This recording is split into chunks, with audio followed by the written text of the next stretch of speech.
Hi, this is Ron Gannett up here at the beautiful Parish House in Saddlebrook, Arizona, where Community Church is anticipating celebrating Veterans Day this coming Sunday in anticipation of the big day on the 11th.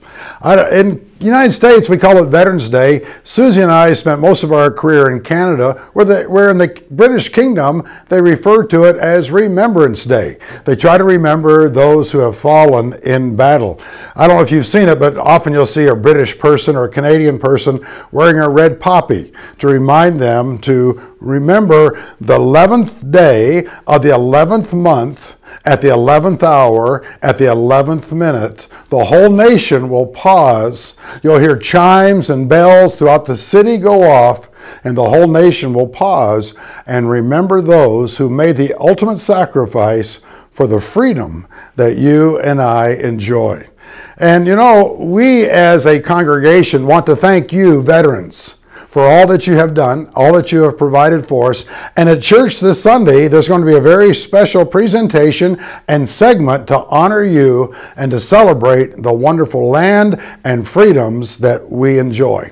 You know, it's amazing that the Apostle Paul, in 1 Timothy chapter 2, he urged people to pray for all of those in authority, kings and everyone else. In our country, it'd be politicians at the federal, state, and local level. He wants us to pray for them, he says, so that we may live in a peaceful and quiet environment. He wants us to have peace in our lives. Why?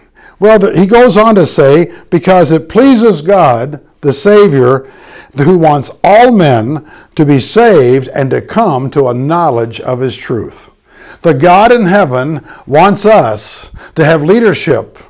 He wants us to do what we have to do in peace and in struggles to provide an environment of peace where the gospel of Jesus Christ might clearly be proclaimed to the world. And you know, that calls upon us to be those kinds of people. It calls upon us to take this freedom and to be good stewards of it. You know, I brought along a little poem that I'm sure you remember from school days. It was written by a Canadian soldier who is both a physician and a poet. And after he conducted the funeral service for one of his friends who was killed in battle, he wrote the familiar poem that's engraved in stone at the University of Toronto, where my son went to school. And as I read it, you'll remember these words from John McCrae back in 1915. In Flanders fields the poppies blow, between the crosses, row on row, that mark our place, and in the sky, the larks still bravely singing and fly, scarcely heard among the guns below. We are the dead. Short days ago we lived, felt dawn, saw sunset glow. Loved and were loved, and now we lie in Flanders fields. Take up our quarrel with the foe. To you from failing hands we throw the torch. Be yours to hold it high. If ye break faith with us who die, we shall not sleep, though poppies grow in Flanders fields. The living and the dead, and even the God of heaven, tells us to use our freedom to espouse a joy in the Lord and expression of our faith to the world so that they recognize the God of heaven and his Son who died for us so that the gospel of Jesus Christ might be proclaimed. And the question for you and for me is, during this season, let's allow those who have made the ultimate sacrifice, those who have gone into battle, to remind us to use our freedoms for the expression of our faith. Our own Senator John McCain, as you know, was a prisoner of war.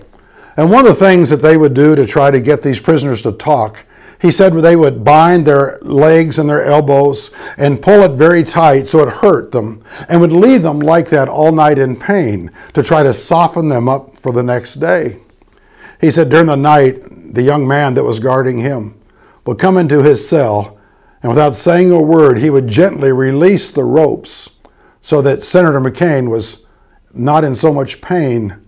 And then he'd come back when dawn had broken to sort of tighten it up so that he would not be found out.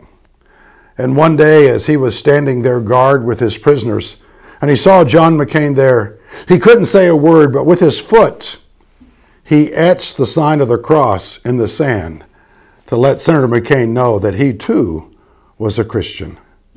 You know, my friends, that man didn't have much freedom. John McCain didn't have much freedom, but they used what they had to let people know of the God in heaven. Today, let's not allow their sacrifices to be in vain. Let's grab that torch and let's hold it high and let's pass it on to the world with a wonderful message of Jesus Christ.